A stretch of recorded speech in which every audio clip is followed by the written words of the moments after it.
Ayan, so magsaing muna tayo. Wait lang, sana yung lighter ko. Ayan. Ilabas ko muna yung lighter ko kay ano tayo, nag-iisa lang talaga yung kamay ko. Hindi sila nagdadalawa.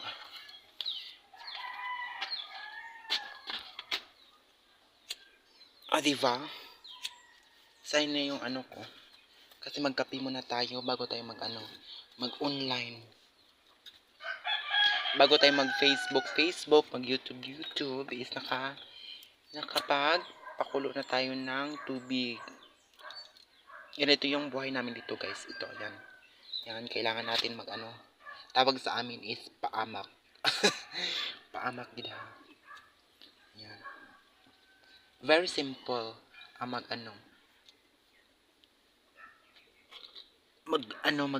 ng apoy.